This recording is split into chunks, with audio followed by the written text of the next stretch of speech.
sis, mayong buntag, good afternoon sa inyong lahat. Nandito po tayo sa labas kasi brown out po sis. At ini-edit ko na po yung video natin nung nakaraan na nasa funeral po yung tatay ko. Gusto ko lang po i-share sa inyo sis, baka magtataka kayo, ba't kaya yung highlights na intro natin ay sa funeral. Kasi sis, ang tatay ko po ay namatay siya nung October 3, Thursday ng alas 6 ng gabi. Ng hapon po ba sis? Tapos, kasi ganito sis ang nangyari. Nung pitsa uno nung Tuesday, inaya ko siya sis kumain. Tapos, nung inaya ko siyang kumain kasi kakain kami ng lunch. Ang sabi ko sa kanya, Papa, halika na, kakain na tayo. Sabi ko, nandito na yung pagkain mo sa misa. Nakaprepare na kasi kakain niya kami sis. Ngayon, anong nangyari sis? Itong tatay ko, ang sabi niya, teka lang kasi iihi ako. Sabi niya ganun. Sabi ko, sige, ihi ka na dyan. Mga seconds lang sis ang nakalipas. Umislide si Papa doon sa CR. Alam mo, yung tumama niya is itong puwet niya ba? Ngayon, pagtama ng puwet niya, kasi nga natumba siya, yung nakaupo ba siya sa toilet, sa sahig kasi sa sahig. Ang ginawa ko po sis, binuhat ko siya ng dalawang kamay. Binuhat ko siya ba? Pag ganyan dito sa kilikili niya. Dalawang kamay, binuhat ko siya. Pagbuhat ko sa kanya, hindi ko siya makayang buhatin kasi nga bigat talaga. Kailangan ko magpuwersa talagang pag ganyan. So, talagang kasi kaya ko naman siya, binuhat ko na siya. Ngayon sis, pagbuhat ko sa kanya, nakatayo pa siya. Pumunta pa siya sa kama. At nakakain pa siya sis. Sabi niya masakit daw yung puwet niya, ganun. Kasi syempre tumama nga naman dahil nga natumba nga siya dun sa CRD. Masakit yung puwet niya. Sabi ko, sige, kung ano yung nararamdaman bukas ipahilot natin. So yun na nga mga sis, pinahilot namin ng pitsa. Pitsa dos po sis, pinahilot namin siya. Punta namin dun sa therapist, pinahilot namin. Ngayon, sabi ng therapist, hinilot yung likod niya, puwet niya, sabi niya na maga daw yung balakang ni Papa. Medyo mga daw, pero basta lang daw, mag-heal naman daw yun kasi wala naman daw pilay, sabi niya gano'n ang therapist. Ngayon, umuwi na kami mga sis. Pag uwi namin, okay pa siya okay pa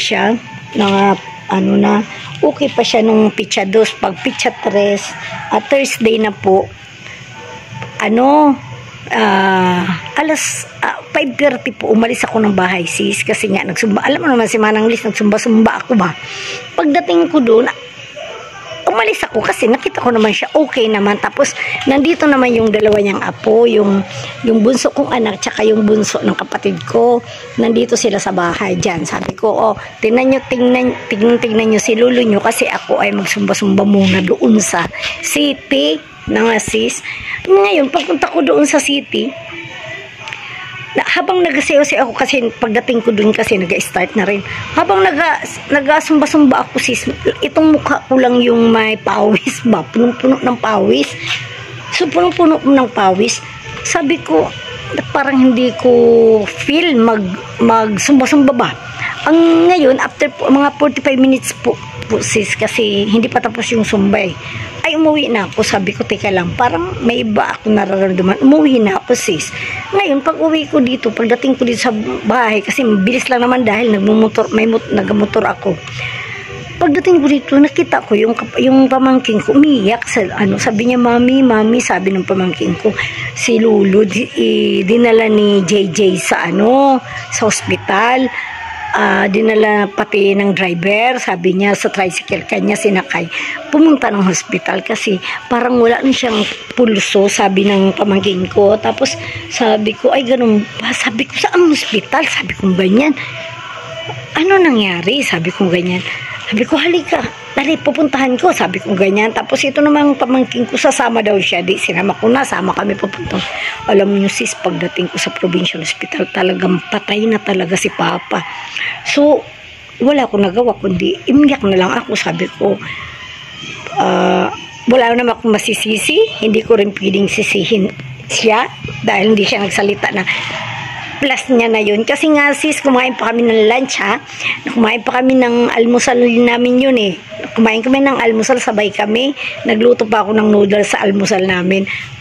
Noodles with itlog. Tapos ano kami, hati kami sa noodles sis.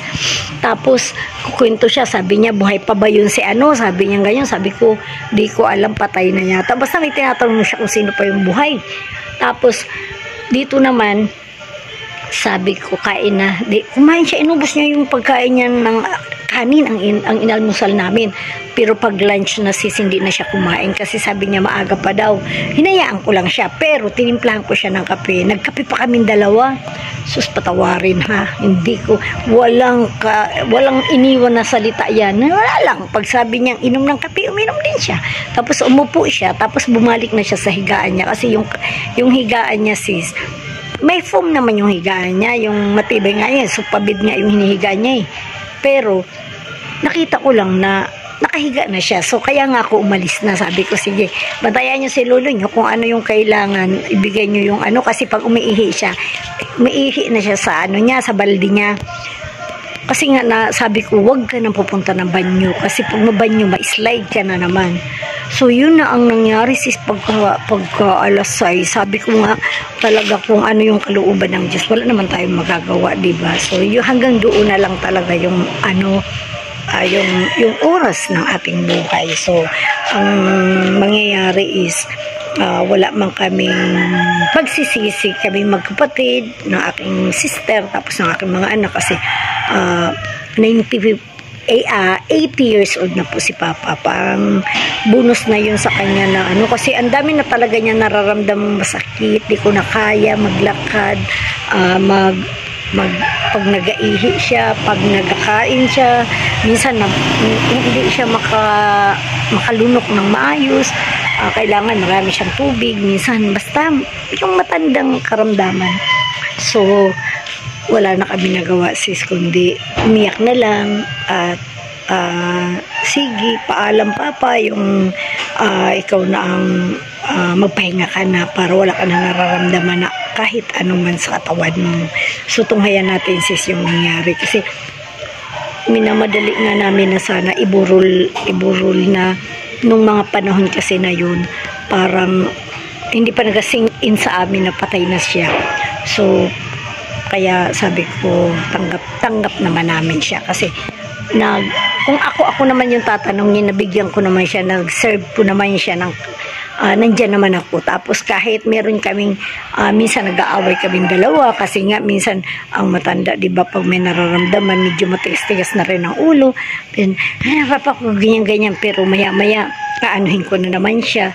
Ganun lang yung mga ano, yung typical lang baga sa ano na minsan nagpapasaway na talaga yung mga matatanda, hindi maiwasan yun. Tapos maya-maya okay naman kami dalawa kasi susuyuin mo din dahil tatay mo nga. So, ano yun, habang buhay talaga yung ating magulang, mahalin natin sila.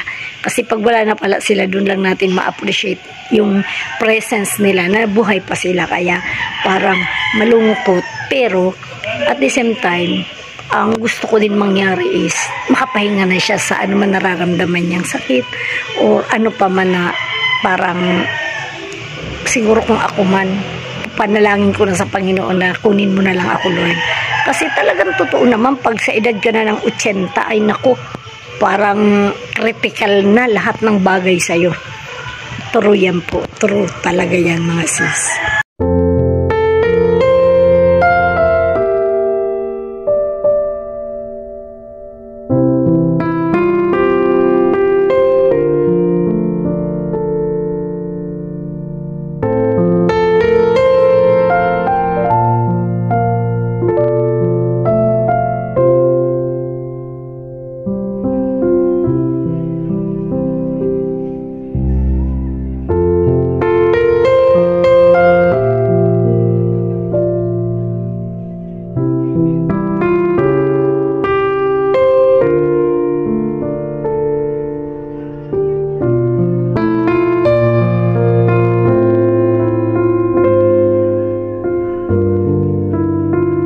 Saan ma-opening prayer si Ma'am Jack. Isang po sa mic. God our Father, your power bring us to birth.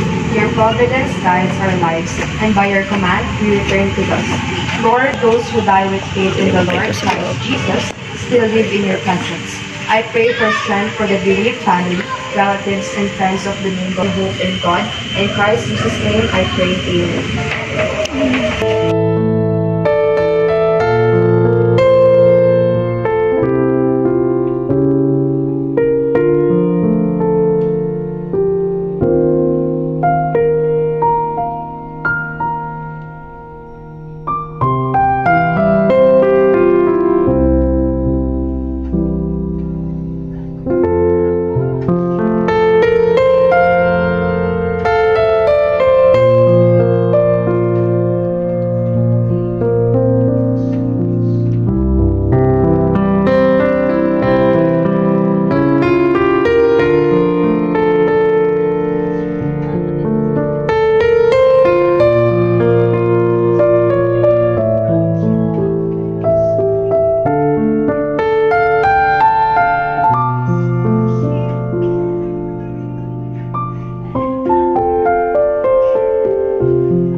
Next.day.